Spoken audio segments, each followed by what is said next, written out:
जय जगन्नाथ।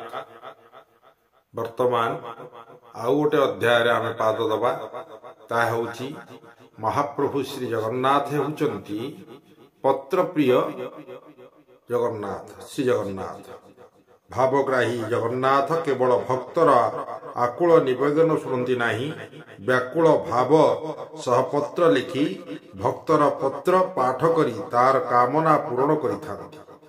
एही परिप्रेक्षी जगन्नाथ किपरि पत्र प्रिय ताहा अनुध्यान करा जावा। त्रेतया युगरे जगन्नाथ श्रीराम रूपरे अवतीर्ण होइथिले।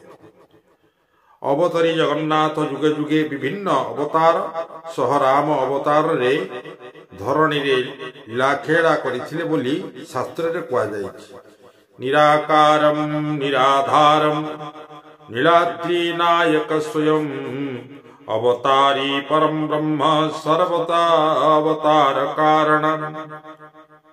सैनुहरि रूपश्च वामन भार्गवस्तथा रामकृष्णमय श्रीमान सर्वरूप परायणम। तो महाप्रभु जगन्नाथ होचंती अवतारी। सबु अवतार तांकटु खेरिते हिचंती। से होचंती पूर्ण ब्रह्म।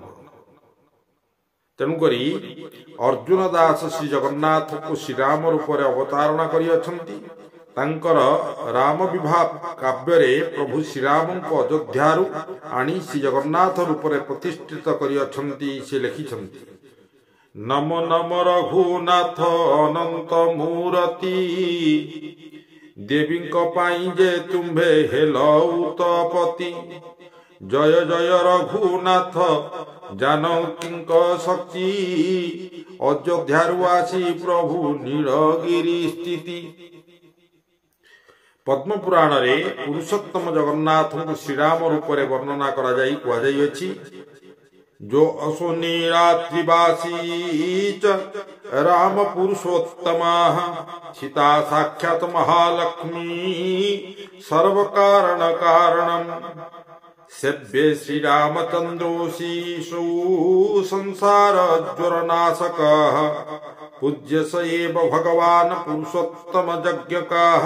श्री जगन्नाथ और श्रीराम अभिन्न बोली अनेक आलोचक एवं मु मध्य मोर केतेक आलोचना रे करिथिबारु एठारे केवल 3 गोटी निजे केउ परिस्थिति रे किपरि पत्र लिखिथिले ताहा दर्शाजाउ।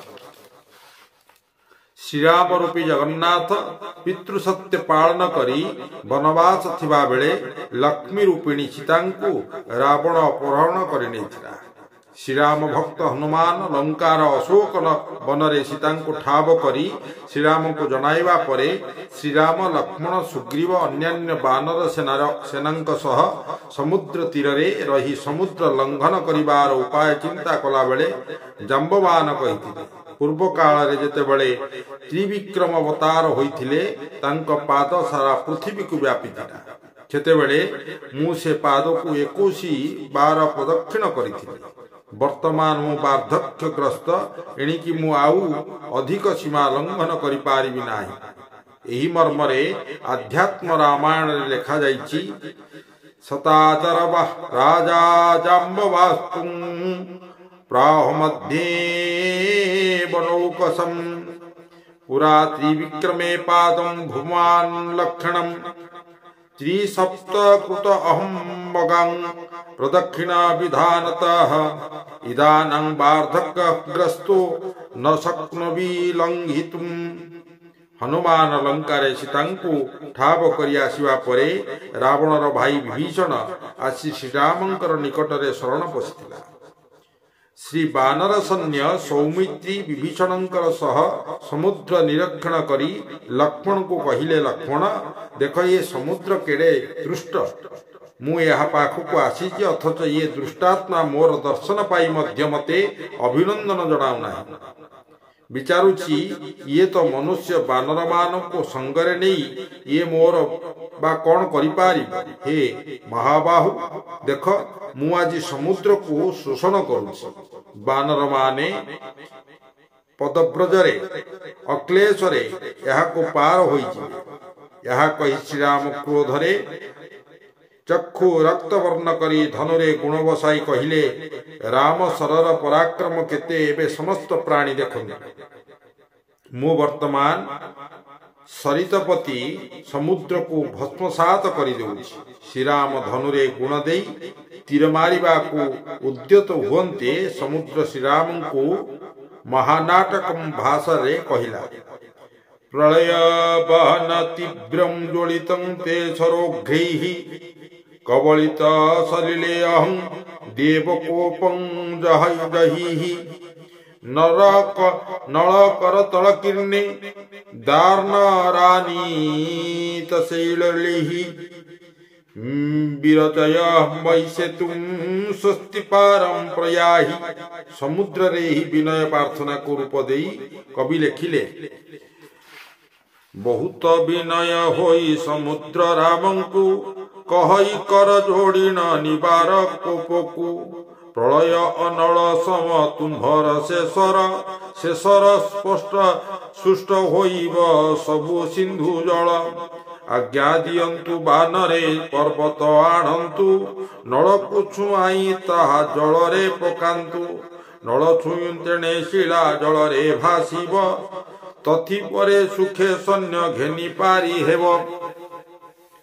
यहाँ परे कपि सैन्य माने पर्वत मान आनी नलकु छुआई समुद्र रे सेतु बांधिथिले। सेतु बंध बंधा सरिबा परे सेठारे रामेश्वरं को स्थापन करी सेतु बंध प्रतिष्ठा करिबा पाई निमित्त नारदंकर उपदेश अनुजाई श्रीराम रावण निकट को पत्र लिखिथिले। रावण शिवंकर भक्त होइथिबारु श्रीराम पत्र आरंभरे लिखिले ओम नमः शिवाय तापर लिखिले हे ब्रह्मवंशी ब्रह्मज्ञानी लंकेश रावण अयोध्या निवासी दशरथ पुत्र श्रीराम तुम्भଙ୍କୁ अभिनंदन जणाउछन्ति। पितृ सत्यपाड़ी भाई लक्ष्मण पत्नी वैदेही संगरे वनवास थिबा बेले लंकापति आसी मु ओ मोर भाई कुड़ियारे नथिबा बेले मोर पत्नी को चोराई नहीं लंकेश्वर अशोक बनरे हनुमान सीता को ठाव कला परे रावण को बद्ध करी श्रीराम तांकर पत्नी को उद्धार करने पाई समुद्र मध्य बंध निर्माण करी रामेश्वर को स्थापन करी सेतुबंध प्रतिष्ठा निमंते आपण को उपयुक्त आचार्य भावे वर्ण करी एही पत्र लेखुछि कि पत्र पाई दयापूर्वक ब्रह्मज्ञ रावण निश्चय आसीबा बेले मो पाखरे नथिबा प्रतिष्ठा उपयोगी उपादान संगरे आनी अविलंबे आसिले तालिका अनुजाई शक्ति मते मु सेतुबंध प्रतिष्ठा निमंते द्रव्यमान संग्रह करी आशा और विश्वास दयापूर्वक दशरथ पुत्र श्रीरामर एही निमंत्रण रक्षा करिवे। कविंकर भाषा रे श्रीराम रावण निकट को लिखिथिले विधि अनुजाई आनिब जाहा नाही मोर पासे विलंब न करिया शिव आशीषर आसे। पत्र शेष रे श्रीराम लिखिथिले इति आपणकर प्रतीक्षा रे दशरथ तने जे कोनोसी मांगलिक कार्य धर्मपत्नी नथिले स्वामी एकाकी संपादना करि पारे नाही। ब्रह्मज्ञ पुरोहित रावण यह जानिथिबारु पत्र पाई सीता को आनी सेतुबंध प्रतिष्ठा करिथिले। जगन्नाथ रूपी श्रीराम त्रेतया युगरे रावण निकट को लिखिथिबा पत्र प्रभुंकर पत्र प्रेमर एक अभूला उदाहरण अटे। त्रेतया परे द्वापर युग आसीथिला। जय जगन्नाथ।